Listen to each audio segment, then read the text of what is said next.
Bismillahirrahmanirrahim. Assalamualaikum warahmatullahi wabarakatuh. Waalaikumsalam. Selamat siang Bapak Ibu semuanya. Masih semangat Bapak Ibu? Semangat. Tetap semangat. Terima kasih kami ucapkan kepada Ibu Kepala Sekolah SD Negeri 08 Sulawesi yang telah memberikan izin kepada kami untuk melaksanakan diseminasi terkait tugas CGP Aksi Nyata Budaya Positif. Selanjutnya kami juga mengucapkan terima kasih kepada Bapak dan Ibu guru SD Negeri 08 Sulawesi yang telah bersedia meluangkan waktu untuk kegiatan ini. Baiklah Bapak dan Ibu semuanya, yang pertama saya akan memaparkan materi tentang budaya positif. Untuk perkenalannya, saya Farida Sari, CGP Angkatan 11 dari Kota Swahili. Nah, di sini kami memberikan sebuah permainan, cuma sebuah ilustrasi, di mana permainannya adalah cobalah buka. Tugas kita berdua dengan teman, tugas kita adalah mengepalkan salah satu tangan. Kemudian coba kita bayangkan bahwa kita menyimpan sesuatu yang sangat rahasia dan sangat berharga di dalam kepala tangan kita. Kemudian kita perlu menjaga benda tersebut sekuat tenaga, karena begitu pentingnya sesuatu itu bagi kehidupan kita. Kemudian tugas rekan kita. Nah, tugas rekan Anda adalah mencoba dengan segala cara untuk membuka kepala tadi.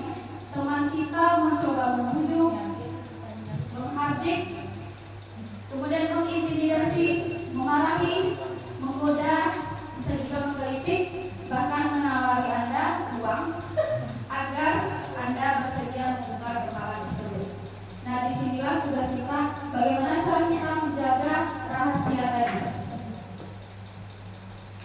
Nah, di sini muncul satu pertanyaan, siapakah sesungguhnya yang memegang kendali atau kontrol untuk membuka atau menutup kepala tadi?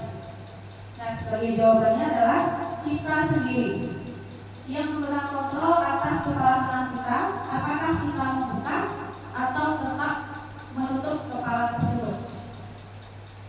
Itu tergantung pada diri kita masing-masing sesuai dengan kebutuhan dasar kita pada saat itu. Selanjutnya, psikiater dan pendidikan Dr. William Glasser meluruskan beberapa miskonsepsi tentang makna kontrol. Ilusi guru mengontrol murid. Pada dasarnya, kita tidak dapat memaksa murid untuk berbuat sesuatu jika murid tersebut memilih atau tidak melakukan. Walaupun tampaknya guru sedang mengontrol perilaku murid, hal demikian terjadi karena murid sedang mengizinkan dirinya dikontrol. Ilusi bahwa semua penguatan positif, efektif, dan bermanfaat, penguatan positif atau bujukan adalah bentuk-bentuk kontrol. Segala usaha untuk mempengaruhi murid agar mengulangi suatu perilaku tertentu adalah suatu usaha untuk mengontrol murid tersebut. Ilusi bahwa kritik dan membuat orang merasa bersalah dapat menguatkan karakter. Menggunakan kritik dan rasa bersalah untuk mengontrol murid menuju pada identitas gagal. Mereka belajar untuk merasa buruk tentang diri mereka. Ilusi orang dewasa memiliki hak untuk memaksa banyak orang dewasa yang percaya bahwa mereka memiliki tanggung jawab untuk membuat murid-murid berbuat hal-hal tertentu. Apapun yang dilakukan dapat diterima selama ada sebuah kemajuan berdasarkan sebuah pengumpulan kinerja. Pada saat itu, orang dewasa akan menyadari bahwa perilaku memaksa tidak akan efektif untuk jangka waktu yang panjang.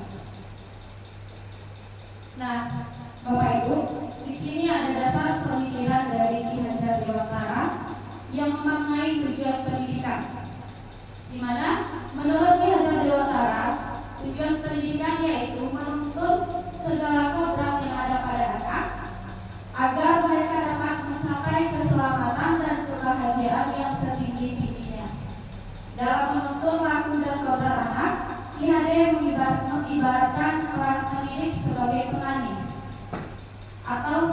tukang kebun yang tugasnya adalah merawat sesuai kebutuhan dari tanaman-tanaman itu agar tumbuh dan berbuah dengan baik.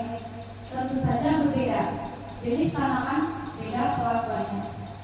Dan anak-anak itu seperti sebuah biji tumbuhan yang disemai dan ditanam oleh seorang petani. Anak-anak memiliki keunikan sendiri, bergerak dengan kecepatan sendiri-sendiri sesuai kemampuannya sendiri dan punya cerita pengalamannya sendiri-sendiri. Nah, apakah makna dari budaya positif? Kemudian apa saja contoh penerapan positif yang telah pernah kita terapkan? Budaya positif di sekolah ataupun di kelas yang biasanya sudah pernah kita lakukan. Mungkin selama ini kita tidak tahu apakah itu budaya positif ataupun tidak. Nah, budaya positif itu adalah nilai-nilai dan kebiasaan-kebiasaan di sekolah yang berpihak kepada peserta didik agar mereka dapat berkembang menjadi pribadi yang kritis, penuh hormat dan bertanggung jawab. Kemudian disiplin positif. Dalam rangka menciptakan lingkungan yang positif, salah satu strategi yang perlu kita tinjau kembali adalah bagaimana penerapan disiplin di sekolah kita. Kemudian ada beberapa pertanyaan.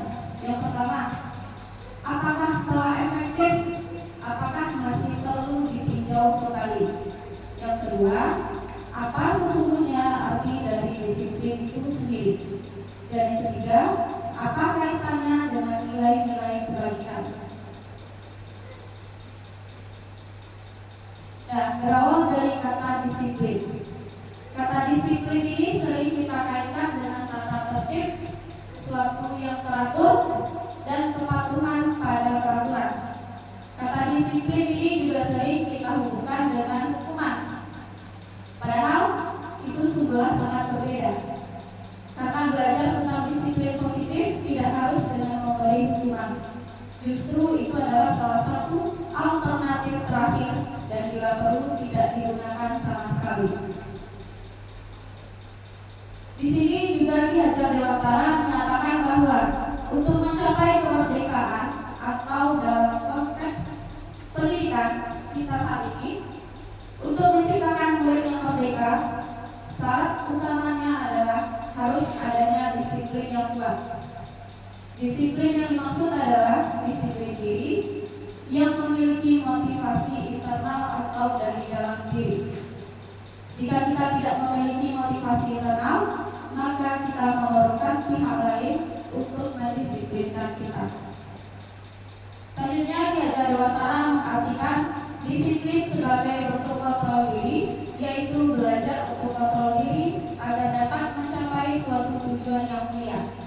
Tujuan mulia di sini mengacu pada nilai-nilai ataupun prinsip-prinsip mulia yang dianut seseorang. Nilai-nilai tersebut dinamakan sebagai nilai-nilai kebajikan yang universal. Nilai-nilai kebajikan adalah sifat-sifat positif manusia yang merupakan tujuan mulia yang ingin dicapai oleh setiap individu. Menurut Diane Gosen tahun 1998 mengemukakan bahwa dengan mengaitkan nilai-nilai kebajikan yang diyakini seseorang, maka motivasi intrinsiknya akan terbangun, sehingga menggerakkan motivasi dari dalam untuk dapat mencapai tujuan mulia yang kita inginkan. Nah, Bapak Ibu semuanya, nilai-nilai kebajikan yang sesuai dengan profil pelajar Pancasila. Mungkin sebelumnya atau Bapak Ibu sudah pernah juga mengikuti pelatihan, baik itu pelatihan daring maupun luring. Tentunya kita sudah mengetahui sedikit banyaknya tentang nilai yang terkandung di dalam profil pelajar Pancasila. Yang pertama, beriman dan bertakwa pada Tuhan Yang Maha Esa serta berakhlak mulia. Yang kedua, nilainya yaitu mandiri. Yang ketiga, bernalar kritis. Yang keempat, berkebinekaan global. Yang kelima, bergotong royong. Dan yang terakhir yaitu kreatif.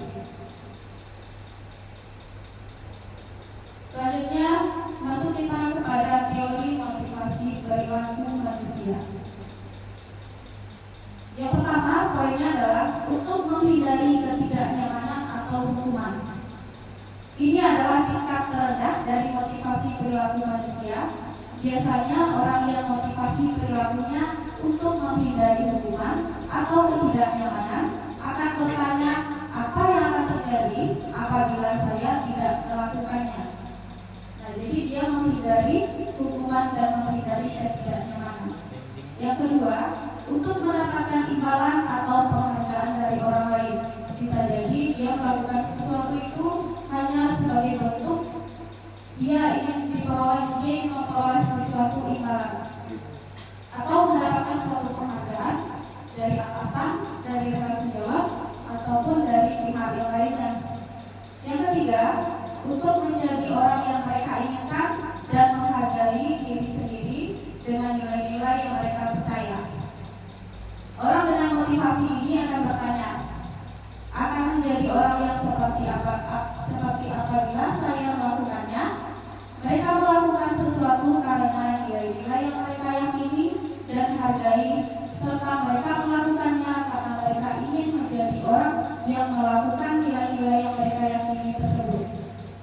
Ini adalah motivasi yang akan membuat seseorang memiliki disiplin positif, karena motivasi berperilakunya bersifat internal, bukan lagi bersifat eksternal. Nah, selanjutnya materi tentang hukuman, konsekuensi, dan restitusi. Bapak Ibu mungkin sudah pernah mendengarkan hukuman, konsekuensi, dan restitusi. Tentunya sudah pernah. Baiklah, sekarang kita ulas kembali di dalam menjalankan peraturan atau keyakinan kelas di sekolah. Bila mana ada suatu pelanggaran, tentunya sesuatu harus terjadi. Yang kedua, tindakan terhadap suatu pelanggaran pada umumnya berbentuk hukuman atau konsekuensi. Yang ketiga, dalam pelaksanaan kurikulum merdeka akan diperkenalkan program disiplin positif yang dinamakan dengan restitusi. Nah, biasanya di saat ini kita sebagai guru rata-rata memberikan suatu hukuman kepada siswa apabila siswa tidak melaksanakan sesuai dengan keinginan kita. Kita akan memberikan suatu hukuman atau sanksi kepada siswa, kepada murid kita apabila siswa itu tidak patuh dengan aturan. Nah, inilah yang perlu kita luruskan pada saat sekarang ini. Nah, biasanya hukuman itu bersifat tidak terencana atau tiba-tiba. Misalnya anak tidak menggunakan seragam sekolah lengkap, kemudian kita tiba-tiba memberikan hukuman, kamu harus membawa sesuatu sebagai bentuk dari sanksi atau hukuman dari mereka. Nah, anak-anak atau murid tidak tahu apa-apa yang akan terjadi dan tidak dilibatkan sama sekali. Jadi hukuman itu datang dari diri kita sendiri, kemudian kita terapkan kepada peserta didik. Sedangkan peserta didik tidak tahu sama sekali rencana apa yang akan diberikan oleh kita sebagai guru. Kemudian hukuman yang diberikan bisa berupa fisik ataupun psikis atau kejiwaan. Murid atau anak disakiti oleh suatu perbuatan atau suatu kata-kata secara verbal. Mungkin ini kalau hukuman secara verbal ini tidak terlihat, hanya saja yang terkena adalah mental seorang anak. Kemudian disiplin dalam bentuk konsekuensi. Sudah terencana atau sudah disepakati, sudah dibahas dan disetujui oleh murid dan guru. Umumnya bentuk-bentuk konsekuensi dibuat oleh pihak guru atau sekolah, serta murid sudah mengetahui sebelumnya konsekuensi yang akan diterima bila ada pelanggaran.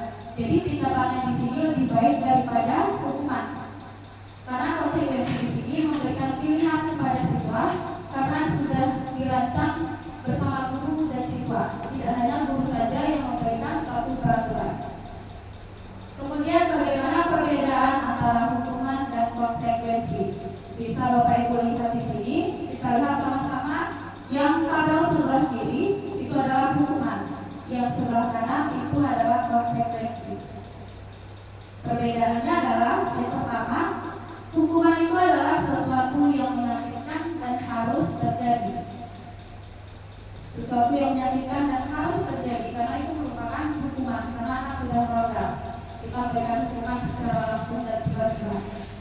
Sedangkan konsekuensi sesuatu yang harus terjadi, tetapi tidak memberikan kesakitan kepada siswa, tetapi hanya perlu terjadi dan harus terjadi. Yang kedua, membuat anak sakit secara fisik maupun hati untuk jangka waktu yang lama. Sedangkan konsekuensi membuat anak merasa tidak nyaman dalam jangka waktu yang pendek. Perbedaan yang ketiga, hukuman adalah anak membenci kedisiplinan, sedangkan konsekuensi adalah anak menghargai disiplin. Yang selanjutnya, hukuman itu bersifat paksaan, sedangkan konsekuensi bersifat stimulus atau tambahan. Selanjutnya, hukuman itu mendorong anak menyakiti diri sendiri, sedangkan konsekuensi mendorong anak agar mudah menyesuaikan diri. Selanjutnya, hukuman itu konsep diri yang buruk, sedangkan konsekuensi adalah konsep diri yang baik. Selanjutnya, hukuman itu adalah anak belajar untuk menyembunyikan kesalahan, sedangkan konsekuensi mengajarkan anak untuk belajar mematuhi peraturan. Dan yang terakhir, hukuman itu marah, rasa bersalah, dipermalukan, mereka merasa tidak dihargai. Sedangkan konsekuensi adalah kehilangan hak, dibuat tidak nyaman, merasa diasingkan untuk sementara waktu. Kemudian bagaimana dengan bentuk restitusi? Restitusi adalah proses menciptakan kondisi bagi murid untuk memperbaiki kesalahan mereka sehingga mereka bisa kembali pada kelompok mereka dengan karakter yang lebih kuat. Restitusi juga merupakan proses kolaboratif yang mengajarkan murid untuk mencari solusi untuk masalah mereka dan membantu murid berpikir tentang orang seperti apa yang mereka inginkan dan bagaimana mereka harus memperlakukan orang lain. Restitusi membantu murid menjadi lebih memiliki tujuan, disiplin positif, dan memulihkan dirinya setelah berbuat salah. Penekanannya bukanlah pada bagaimana berperilaku untuk menyenangkan orang lain atau menghindari ketidaknyamanan, namun tujuannya adalah menjadi orang yang menghargai nilai-nilai kebajikan yang mereka percayai. Melalui pendekatan restitusi, ketika murid berbuat salah, guru akan menanggapi dengan mengajak murid merefleksikan tentang apa yang akan mereka lakukan untuk memperbaiki kesalahan mereka, sehingga mereka menjadi pribadi yang lebih baik dan menghargai dirinya. Pendekatan restitusi tidak hanya menguntungkan korban, tetapi juga menguntungkan orang yang telah berbuat salah. Nah, selanjutnya adalah bentuk keyakinan kelas. Mengapa keyakinan kelas dan mengapa tidak peraturan kelas saja? Di awal pembelajaran, di awal pembelajaran baru mungkin kita sudah membuat sebuah keyakinan kelas yang sudah kita rancang bersama siswa, kemudian kita terapkan secara bersama-sama, dan apabila keyakinan kelas ini tidak kita terapkan atau tidak dilakukan oleh siswa, maka siswa itu akan mendapatkan sebuah konsekuensi ataupun kita sebagai guru bisa memberikan sebuah restitusi kepada peserta didik kita. Nah, dari pertanyaan tadi, mengapa keyakinan kelas? Karena keyakinan kelas adalah nilai-nilai kebajikan atau prinsip-prinsip universal yang disepakati bersama secara universal, terlepas dari latar belakang, suku, negara, bahasa, maupun agama. Jadi, nilai-nilai yang kita yakini ini merupakan nilai yang benar-benar ada dan dipercaya oleh semua masyarakat, baik di Indonesia maupun di luar negeri. Kemudian menurut dosen 1998, suatu keyakinan akan lebih memotivasi seorang dari dalam atau secara intrinsik. Seseorang akan lebih bersemangat untuk menjalankan keyakinannya daripada hanya sekadar mengikuti serangkaian peraturan. Nah, bagaimana pembentukan keyakinan kelas? Yang pertama, keyakinan kelas ini bersifat abstrak daripada peraturan yang lebih rinci atau konkret. Kemudian yang kedua, keyakinan kelas ini berupa pernyataan universal. Yang ketiga, pernyataan keyakinan kelas senantiasa dibuat dalam bentuk positif. Yang keempat, keyakinan kelas hendaknya tidak terlalu banyak sehingga mudah diingat dan dipahami oleh semua warga kelas. Yang kelima, keyakinan kelas sebaiknya sesuatu yang dapat diterapkan di lingkungan tersebut. Yang keenam, semua warga kelas hendaknya ikut berkontribusi dalam pembuatan keyakinan kelas lewat kegiatan surah pendapat. Dan yang terakhir, bersedia meninjau kembali keyakinan kelas dari waktu ke waktu. Nah, Bapak Ibu semuanya, pembuatan pembentukan keyakinan kelas ini biasanya kita minta dari peraturan, terutama kita minta aturan dari siswa, apa saja peraturan kelas. Misalnya yang pertama saya contohkan, tidak boleh membuang sampah sembarangan. Itu merupakan suatu peraturan. Nah, kemudian bagaimana cara kita mengubah peraturan tadi menjadi kalimat positif? Kata tidak boleh membuang sampah, ada kata tidak, sehingga bagaimana cara kita mengubahnya? Yaitu bisa jadi dengan cara menjaga kebersihan lingkungan sekolah sekitar atau lingkungan sekitar. Dari kata tidak tadi kita ubah menjadi sebuah kalimat positif, sehingga apa yang tertanam oleh anak adalah sesuatu yang positif. Kalau kita berikan kata tidak boleh, tidak harus, tidak ini atau sebagainya, itu merupakan sesuatu yang tertanam oleh anak kita untuk melakukan hal yang tidaknya. Sedangkan yang kita inginkan adalah sesuatu yang bernilai positif. Nah, ini contoh keyakinan kelas. Setiap anggota kelas perlu belajar. Ini contohnya seperti siswa kelas 1. Setiap anggota kelas perlu senang. Setiap anggota kelas perlu melakukan tugas. Setiap anggota kelas perlu saling menghargai. Setiap anggota kelas perlu merasa aman. Kemudian keyakinan kelas 5 contohnya, selalu bersikap positif, senantiasa menjadi diri terbaik, percaya dan menghormati orang lain serta barang miliknya, berkomitmen terhadap setiap tugas dan senantiasa membantu. Nah, itu merupakan contoh dari keyakinan kelas. Nah, Bapak Ibu, setelah anak kita rancang membuat sebuah keyakinan kelas, tentunya ada 5 kebutuhan dasar dari siswa kita maupun kita sebagai manusia. Karena kebutuhan dasar ini merupakan sesuatu yang perlu dan harus kita dapatkan. Semua yang kita lakukan adalah usaha terbaik kita untuk mendapatkan apa yang kita inginkan.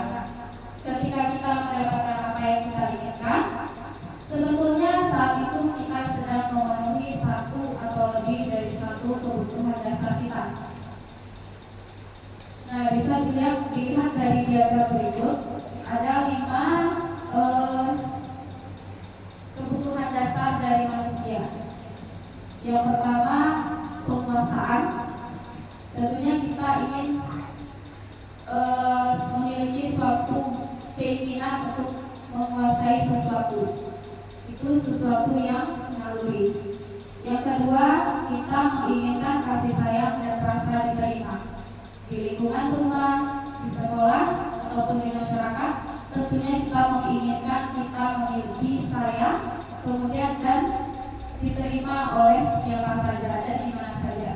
Dan hal itu merupakan sesuatu yang lumrah dan itu benar-benar kodrat yang kita miliki sejak lahir. Yang ketiga yaitu kebebasan. Tentunya kita juga menginginkan suatu kebebasan. Sepertinya hal kurikulum merdeka, kita juga menginginkan sesuatu, siswa kita juga menginginkan sesuatu mengeksplor dirinya sesuai dengan cara yang mereka pahami. Tentunya kita sebagai guru juga memiliki kebutuhan akan kebebasan. Selanjutnya, kebutuhan dasar manusia yang keempat adalah kesenangan. Dimanapun kita berada, tentunya kita mengutamakan kesenangan. Apabila kita sudah senang, otomatis apapun yang kita kerjakan itu akan memberikan dampak positif kepada diri kita sendiri, kepada lingkungan kerja dan kepada lingkungan masyarakat. Dan yang terakhir adalah bertahan hidup. Tentunya satu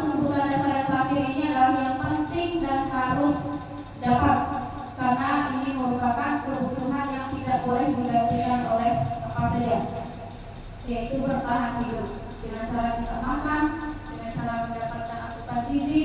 Tentunya kita akan bisa bertahan hidup untuk melanjutkan kehidupan kita. Kebutuhan bertahan hidup bersifat survival adalah kebutuhan yang bersifat fisiologis untuk bertahan hidup, misalnya kesehatan. Tentunya kita butuh kesehatan, kemudian rumah dan makanan, dan itu perlu dan harus ada. Kebutuhan kasih sayang dan selanjutnya tadi sudah kita jelaskan, sudah kita bahas secara bersama.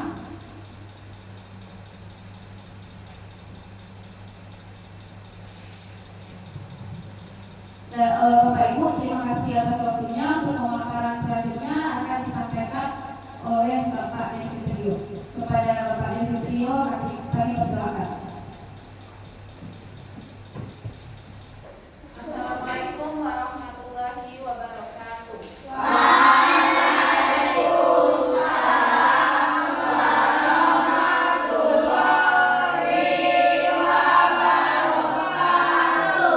Bagaimana kabarnya hari ini?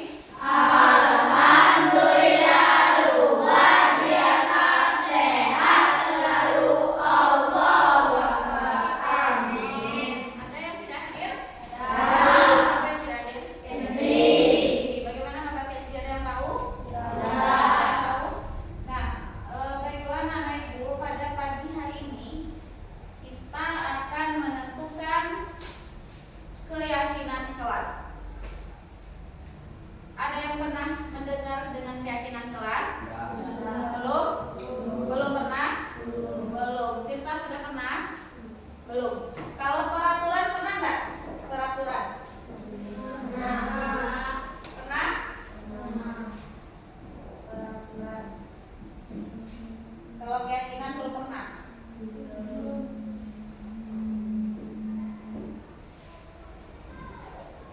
Kira-kira menurut pendapat kamu, apa bedanya peraturan dengan keyakinan kelas?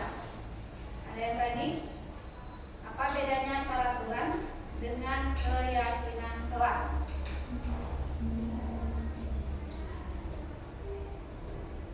Ada yang berani? Nurga, bisa Nurga?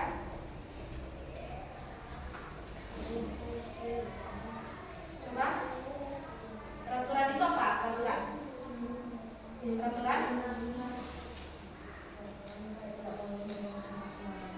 Nah, betul. Peraturan itu contohnya tidak boleh membuang sampah sembarangan. Kemudian apa lagi? Tidak boleh berkata kotor. Tidak boleh membuli teman. Tidak boleh mencontek. Selama ini kita sudah ada peraturan kelas 6. Ada peraturannya? Di kelas sebelumnya kita sudah ada peraturan kelas? Ada info? Ada peraturan? Ada? Hitungan tua. Nah, ada peraturan kelas. Sekarang, apa bedanya peraturan dengan keyakinan? Peraturan adalah sesuatu yang bersifat memaksa. Sesuatu yang bersifat memaksa. Dan peraturan itu dibuat oleh satu orang, kemudian digunakan kepada orang lain. Sedangkan keyakinan kelas adalah sesuatu yang disepakati secara bersama. Datang dari kita, kemudian kita yang menerapkan. Apabila kita tidak melakukan keyakinan kelas, maka kita akan mendapatkan apa? Mendapatkan kalau di keyakinan kelas kita akan mendapatkan konsekuensi. Tahu konsekuensi? Apa itu konsekuensi? Sama dengan hukuman. Konsekuensi, sanksi. Dan konsekuensi itu adalah pilihan. Apa konsekuensi? Pilihan. Jadi di dalam keyakinan kelas itu tidak ada paksaan. Misalnya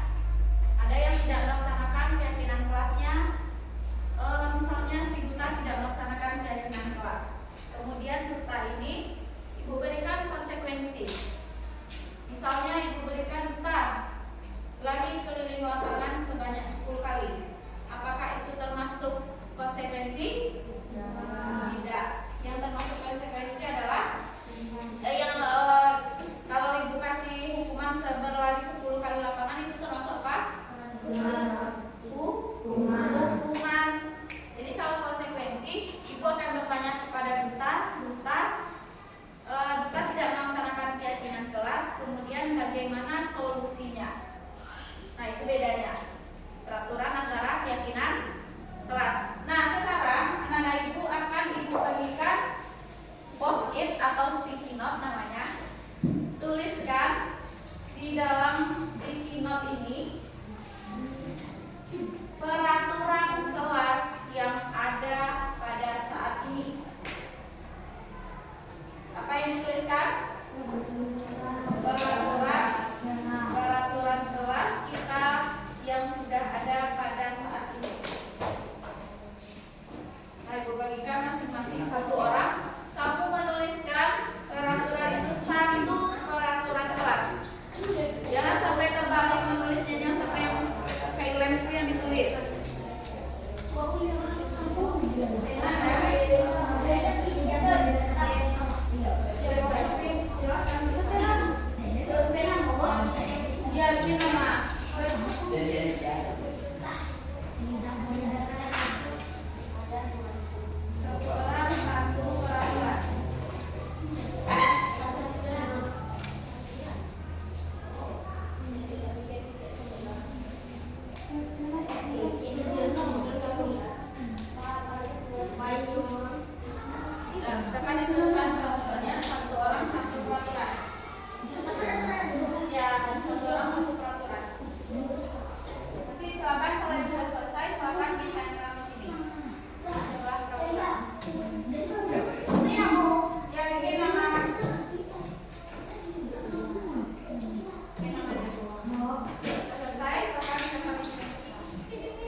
Satu peraturan.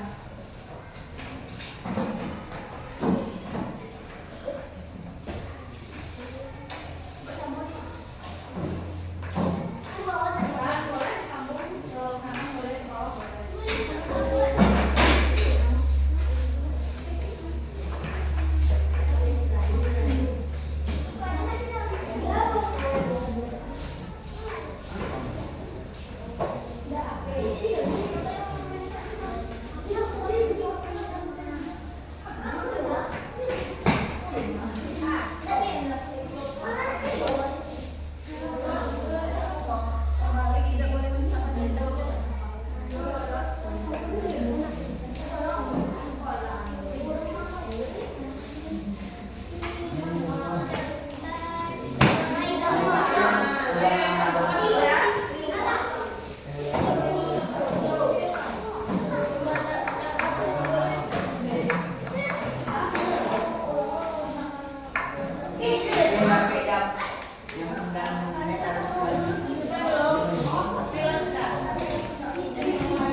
tidak boleh makan-makan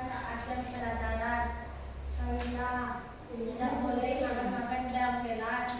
Azam tidak boleh minum teh. Tidak boleh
tidak boleh, yang tidak bayar 2.000.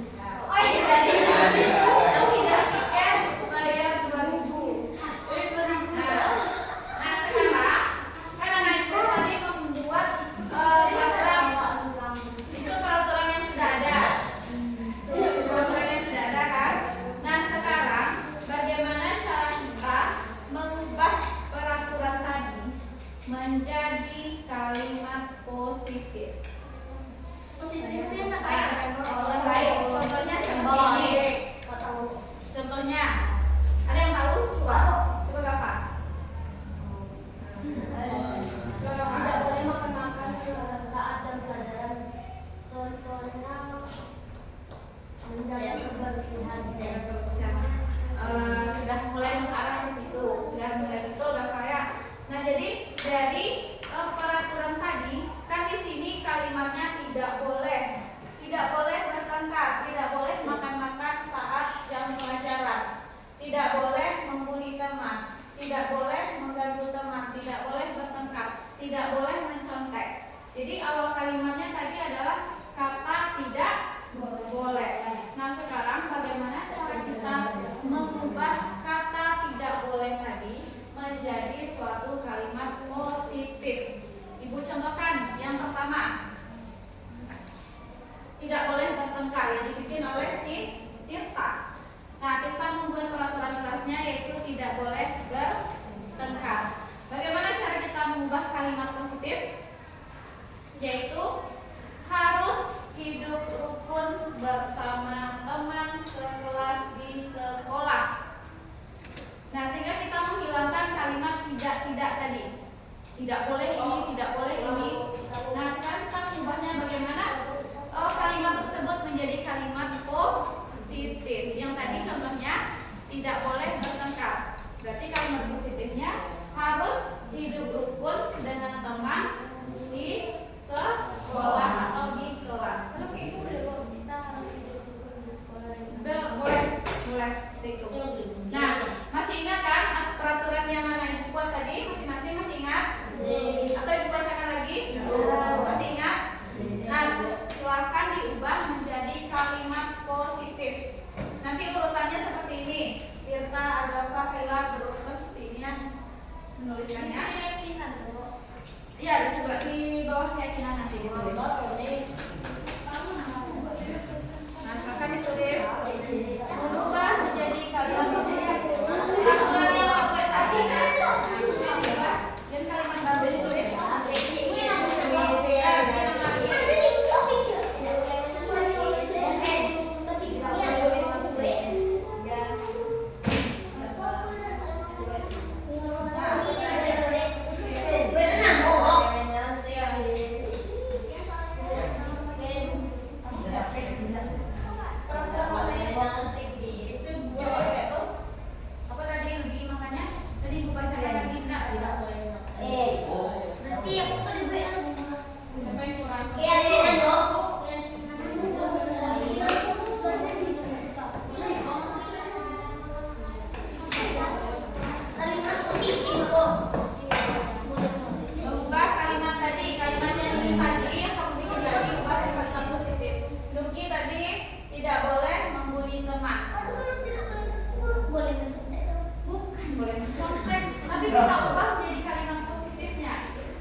berkerumun saat di sekolah dan di lingkungan sekitar. Bisa? Bisa itu kalimat positifnya? Bisa. Kita mengubah kalimatnya dari tidak boleh bertengkar menjadi kalimat positifnya kita harus hidup rukun saat di sekolah dan lingkungan sekitar. Bisa?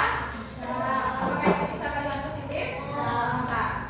Betul, yang pertama. Yang kedua, tidak boleh makan-makan saat jam pelajaran. Tidak boleh makan-makan saat jam pelajaran. Berarti hanya boleh makan-makan saat jam istirahat. Bagaimana? Hanya boleh makan-makan pada saat jam istirahat. Atau ada nggak kalimat positif yang lain? Kalau apa? Benar nggak?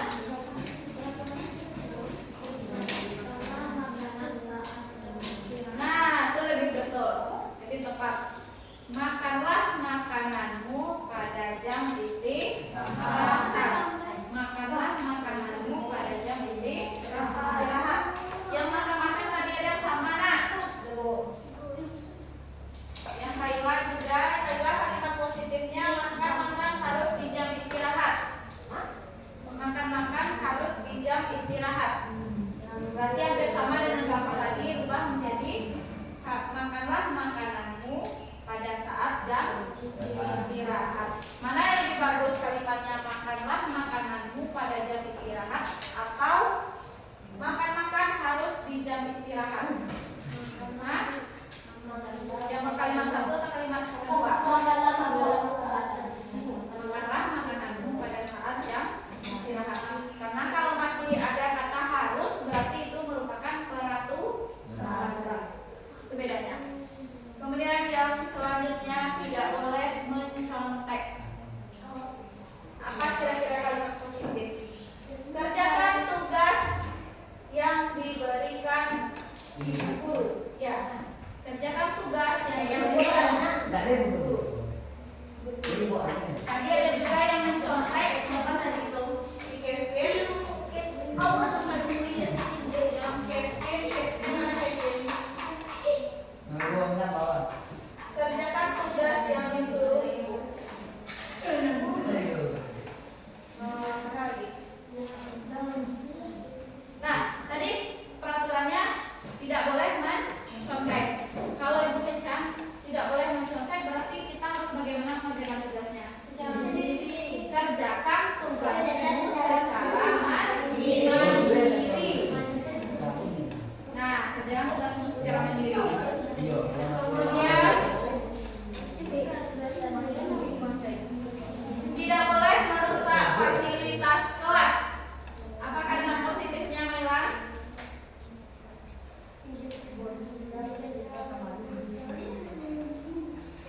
Tidak boleh merusak fasilitas kelas. Naila di sini membuat kalimat positifnya. Kadit, bacakan Kadit ke depan. Bacakan Kadit. Bacakan kalimat positif yang dibuat oleh Naila.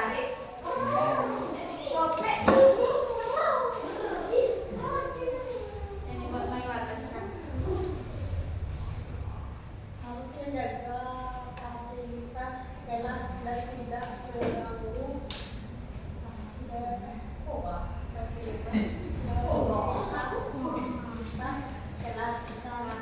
Di sana masih ada kata apa tadi? Harus. Kata harus menjaga fasilitas kelas dan tidak mengganggu fasilitas kelas. Berarti di situ masih termasuk kalimat peraturan atau sudah kalimat positif? Masih peraturan. Siapa yang bisa Siapa yang bisa mengubah kalimat peraturan tadi menjadi kalimat positif? Tidak boleh merusak fasilitas kelas. Siapa yang bisa mengubahnya? Betul, ya. Jagalah atau mari menjaga fasilitas yang ada di kelas.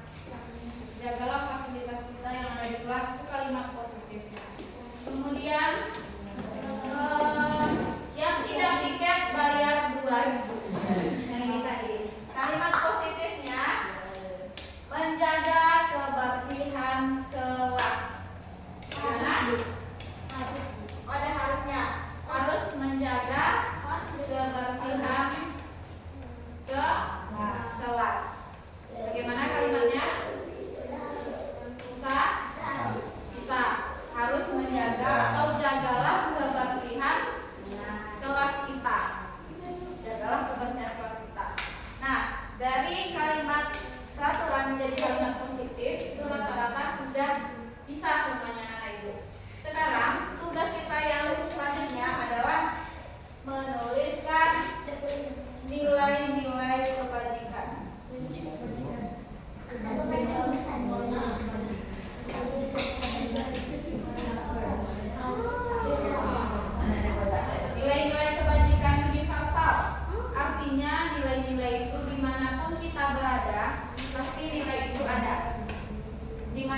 kita tinggal, nilai itu ada. Orang di Amerika, di Inggris, di Indonesia, Korea. di Arab, di mana? Di Korea, di Cina, itu semuanya nilai-nilai kebatilan itu ada. Menurut kamu, nilai apa yang ada di setiap negara itu? Hah? Nilai normanya seperti apa? Bisa diperinci tak nilai ininya?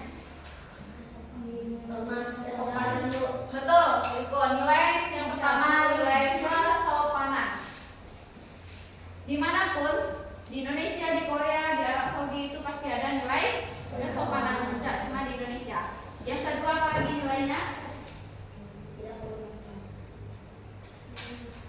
Tanggung jawab. Yang ketiga kira-kira apa nih Kak? Apakah sudah menjaga fasilitas kelas? Fasilitas kelas itu Bayar 2.000. belum berarti kan? Dijalankan nanti tiap Bayar kelas. 2.000. Nah sekarang dari yang anak-anak itu tulis tadi, Bu, misalkan dulu kita harus hidup rukun. Bayar 2.000.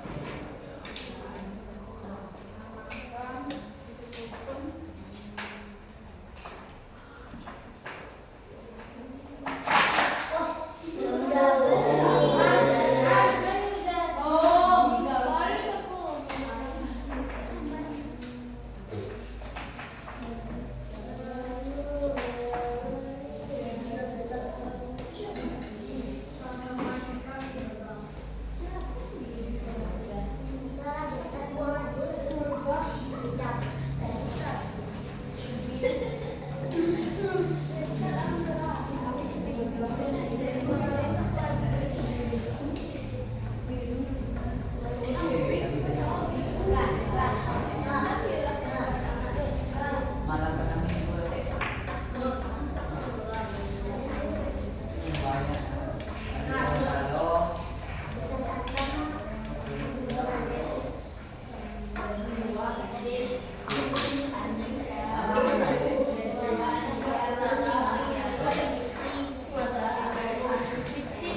Nah, ini sudah Ibu letakkan sesuai dengan kesamaan nilai-nilai yang ada. Yang pertama, kita harus hidup rukun di sekolah dan lingkungan sekitar. Kemudian, hidup rukun ketika kita di sekolah maupun di luar pekarangan. Saling menyayangi sesama teman. Marilah kita menjaga kerukunan bersama, menjaga kerukunan dengan teman. Harus berkata sopan di kelas. Nah, menurut anak Ibu kira-kira ini, nah sudah Ibu petakan. Silakan sini aja lah ya kok. Silakan kalian tuliskan nilai-nilai aku yang ada di siku. Silakan tuliskan. Atau pakai spidol aja di sini menuliskan silakan.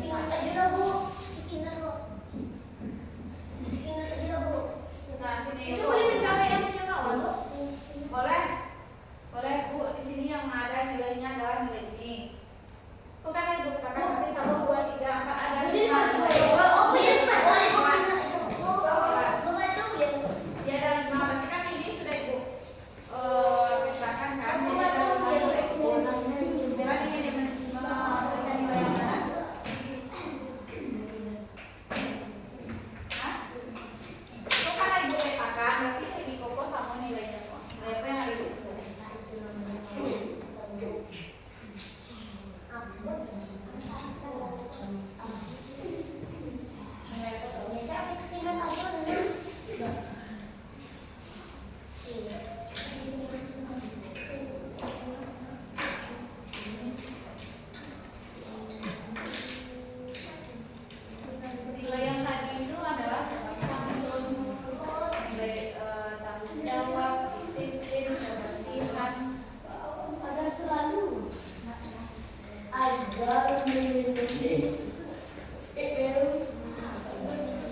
Materi ini pula semuanya yang ada apa?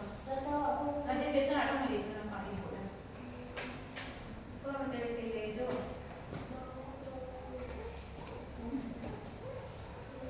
meskipun kalian mah hebat, dong aja loh, meskipun lah hebat.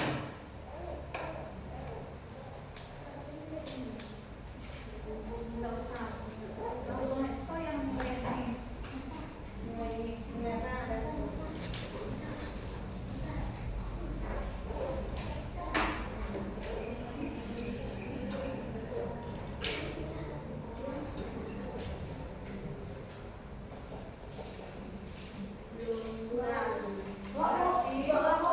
Di sini ada nilainya yaitu nilai kebersihan.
Lanjut gambar.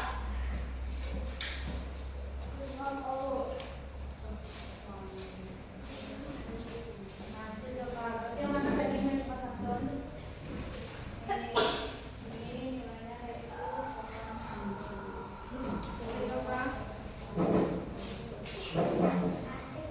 berarti dua nilai yang belum.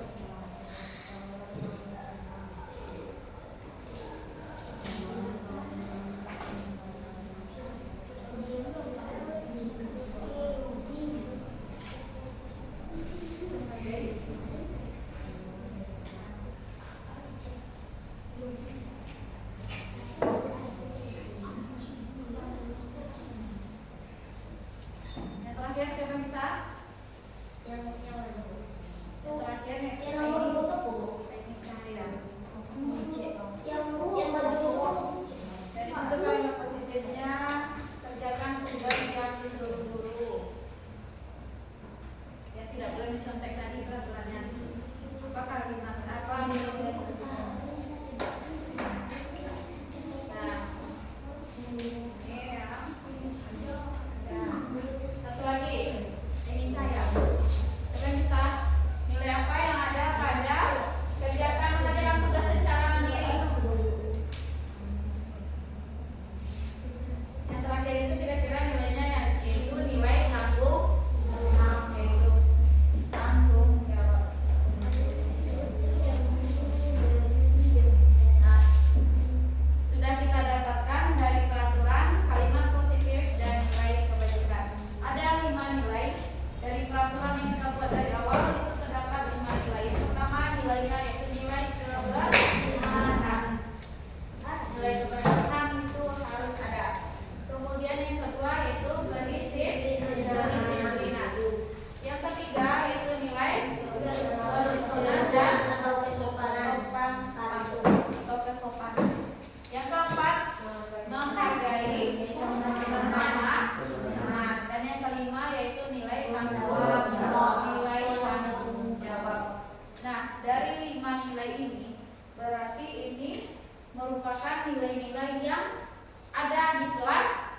sampah berserakan.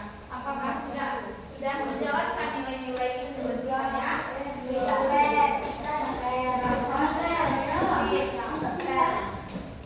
Misalnya ada di bawah meja sampah, berarti nilai keyakinannya sudah dijalankan atau belum?